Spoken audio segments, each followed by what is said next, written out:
You are watching Sipping Off the Cuff on tequilaaficionado.com. I'm Mike Morales. That gentleman over there, Rick Levy in San Diego. he's in San Diego. I'm here in San Antonio. We're enjoying a respite from the heat wave. We've actually had rain the last 2 days, which is Yeah. nice because The heat has moved out here. oh really, is it hot out Yeah, there? it's been over 100 here at the house. Wow. And you don't have air conditioning in San Diego as I remember. Yeah, Or do you? most people have it now. Oh, really? When I Yeah, lived in Rancho Peñasquitos, we were up a little higher. We didn't have a need for air conditioning because in the summer, if it gets too hot, you get that ocean breeze that comes in all the way inland, yeah, and it was yeah. nice. It was, but not here Yeah, in Texas. the house didn't have it when we bought the house, but we had to Ah, have it put in. well, hey, enjoy it because by Thursday we should have it back. I think. I'm excited, dude. This is going to be your first. This is a brand new tequila that just contacted us, and we reached out to them. It's called El Consuelo, and the neat part about this, Rick, is that it's organic and it's kosher. I don't know if you can see that down in there, but Yeah, that's the organic and kosher seal. Um, USDA and what is it? BioAgricert as Yeah, well. it's BioAgricert. Right now I think they're the only game in town. But I understand that the CRT will soon be getting involved in certifying tequilas organic. I'm not sure how that's going to work. It'll be interesting to see whether that actually becomes a reality before the end of the year. Who knows? But for now, they were really cool. They sent us information on their tequila. I want to certified by no, not BioAgricert. It's MyAssert. Ah, I have never heard of MyAssert. I'm going to do a little research on this one for my own sake. MyAssert. That's interesting. It is organic, however, and it is, or at least it's being recognized as organic, and it's also kosher. yeah. Well, So they had some neat information on their website too, talking about how they use jalapeno infused water to as their insecticide around the agaves. oh yeah, yeah, To yeah. repel insects rather than using industrial chemicals. Well, they were nice enough to send us some information, which is basically a press release with a lot of stuff. And Rick, you said that I guess the company James Gall, I believe, is the 24-hour group PR. I'm thinking that I believe he is the owner of the brand because I think he was a gentleman that we reached out to, and Well, the company that produces the tequila is called Tequila Spirits LLC, right, and then James Gall was the 24 Group PR and marketing contact. okay. Um, they were they reached out to us, we reached out to them, and bingo, we got tequila. I like their bottle. This is a real simple bottle. It's got a wood cork, Yeah, wood topper. This is in natural fact, cork. it's natural cork too. See, check that Yeah, out. it did. It did leak a little when I Yeah, got the bottle. yeah, and when we got it, it was over 100 degrees when we got our sample, so we had a little bit of leakage. I'm going to use my Glencairn glass tonight, my little copita, which I seem to really enjoy. Look at that. Ooh, that's a hefty pour there. That's okay. It's not like it's going to go to waste. Pay But no attention to the man behind the riddle. yeah. um, nice legs and tears. I mean, really, just. I don't know if you can see my lighting here is not the best, but it pours really nicely. Pretty legs and tears. Nothing runny, not too clingy, And the bottle itself, if you look at the bottle, it's got that hammered look. I think you haven't had it yet, Rick, but Papa Bueno tequila comes in a bottle that's kind of it's got that hammered look. It looks like it's hand blown. It's got bubbles One on two the. three has that same texture to the glass as Yeah, well. yeah. I like calling it that hammered. It looks like hammered metal. It's got that hammered metal look to it, but it's glass. Really nice. I mean, it handles nicely. It's a nice bottle to pour from. Really old school look to it. Now, what they said to us in the press release and in the press material is that they're using Weber agaves sourced from Jalisco in the Mexican region of tequila. Which, if you read that correctly, if you take it word for word, it sounds like they're using lowlands tequila. This distillery, the nome on this is 1570. yeah, it's 1570. And It's in Atotonilco. yeah, so that's I was probably just down the road from there when we visited Embajador, but that's a Highlands, that's a Highlands distillery. But if Well, you, right on the bottle they say from the highlands of Jalisco to the world. well, yeah, but their press material says something else, and so it's a little confusing. PR firms. It's press, So we'll assume that they're using Highlands tequila, Yeah. or Highlands And agave. if it didn't say in these materials, it said on the website that they are using agaves from Altos. Oh, good. Okay. It says they're 8 to 9 years old, organic, and they trim them close when they harvest them. Okay. Now, we did not get, and I'm not even sure if they're available yet, a reposado and an añejo. It seems like they're going to go way traditional with this. The repo is supposedly going to be 6 months aged, and the añejo aged for 12 months. So they're not.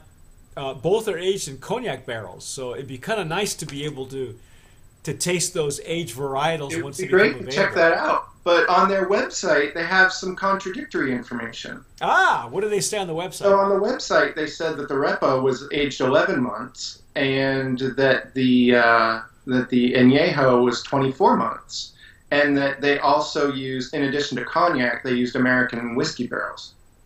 Well, who do we believe? So I don't know. They'll just have to send us the juice and let us decide. That's hey, but if this is the start of it. So obviously, the Blanco is the root of all good or all evil. And I like the smell. I got that nice fruity floral smell on the right at the tip of right on the nose. You don't even have to go dig very far from it. Absolutely, very fresh.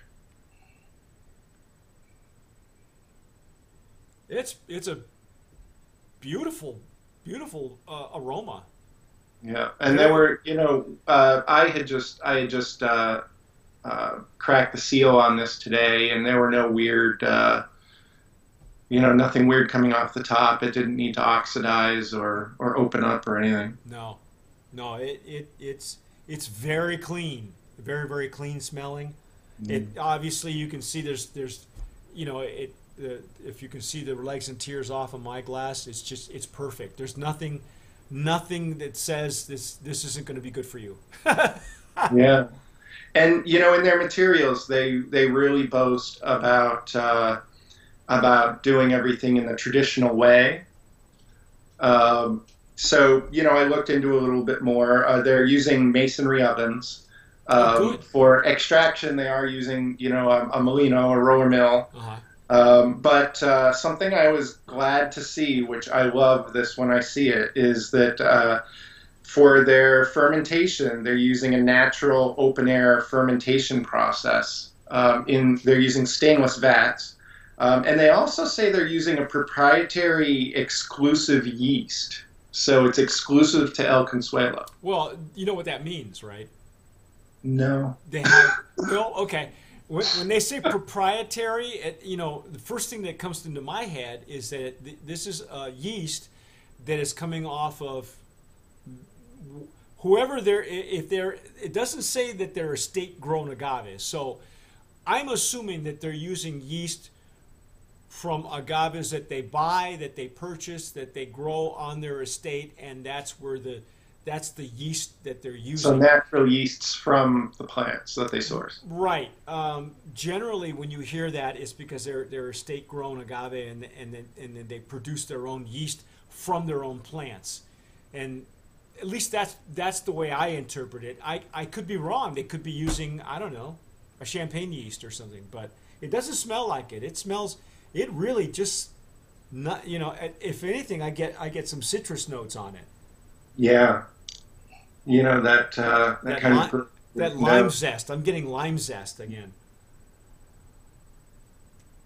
I'm gonna dig in here.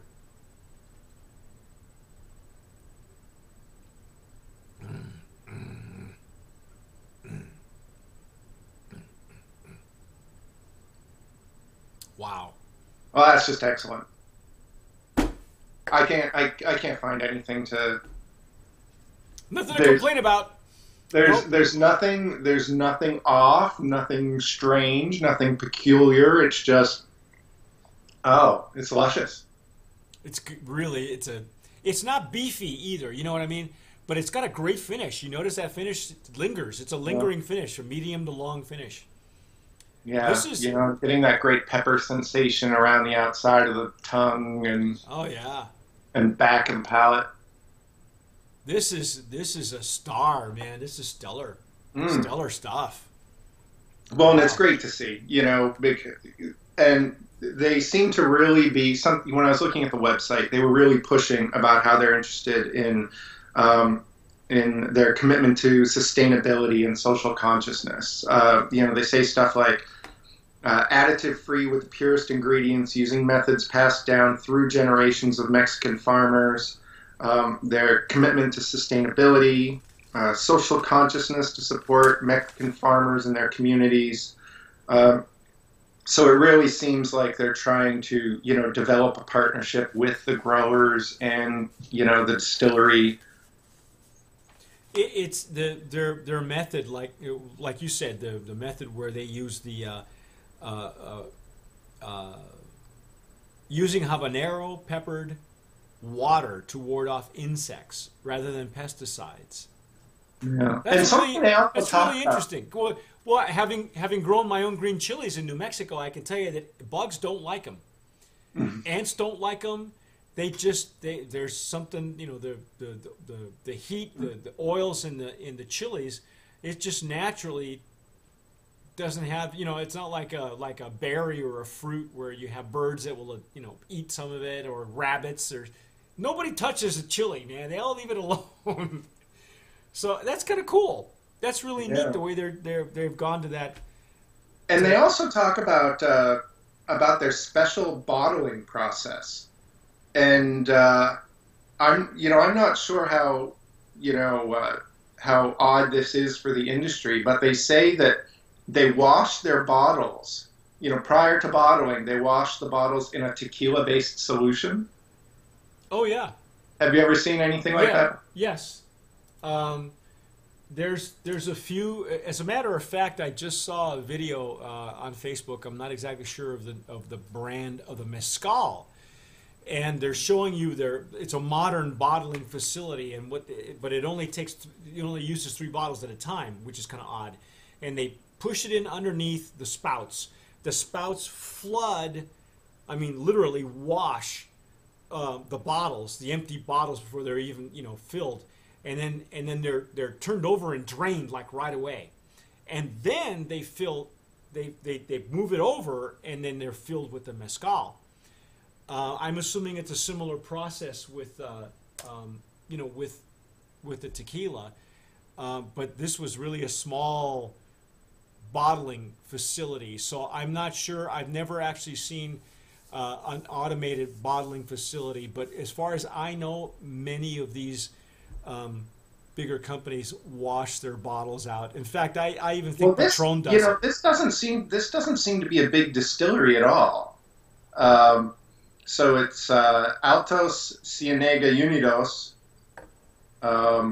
You know, and And I have my don't have, I think they only have three brands. Now, the NOM started in June of 2010, and El Consuelo was one of the first marcas listed with them.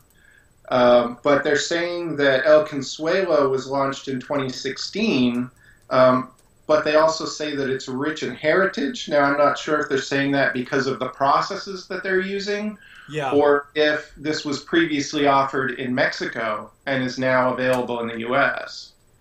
I think what happens is that they're taking some liberties with the information, but you know the fact of the matter is they're making it in the old school way, and you're right. There's only right now I'm looking at the current gnome list, the August 2nd gnome list, and from what I can see, they've got four.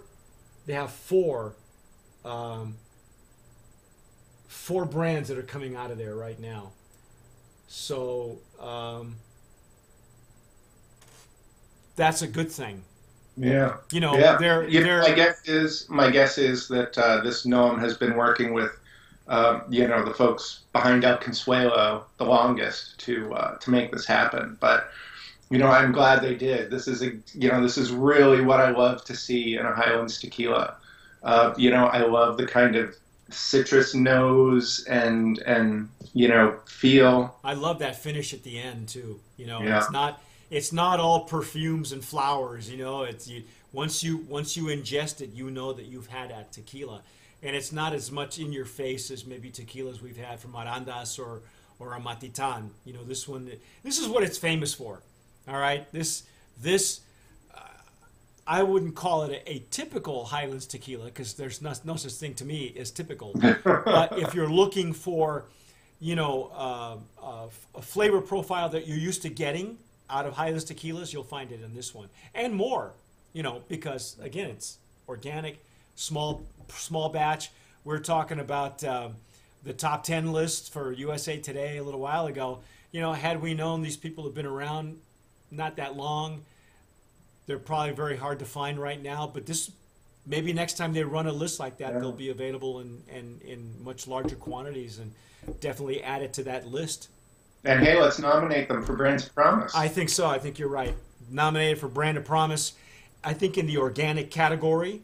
Mm-hmm. So lovely tequila. Congratulations to the company and everything that they're doing there. I think Tequila Spirits LLC is the owner of the brand. And did you say that the company is going to come out with some additional spirits also? Yeah. So, they were saying that because of their, this, drive they have for sustainability and social consciousness in the production process, they're also looking to release a rum, a vodka, and a gin with, that same kind of commitment. So, well, there you go. That's great. It's always wonderful to see people trying to do the right thing and producing something that really, comes out great. Yeah. We're not sure what the price points will be or are on this tequila. It's a wait and see, but keep an eye out for it. It's called El Consuelo. I think you're right. Brand of Promise nominee for excuse me, for the Blanco and organic. Mm-hmm. So there you go. That's our take on this tequila. I am Mike Morales here in San Antonio. Rick Levy in San Diego. And you've been watching Sipping Off the Cuff here on Tequila Aficionado Media, tequilaaficionado.com. Please subscribe to the channel there down below on that red button. You'll be really, really happy, and so will we. You like to push red buttons. Yeah, push that button, will ya? And as we like to say here at Tequila Aficionado, tomar sabiamente.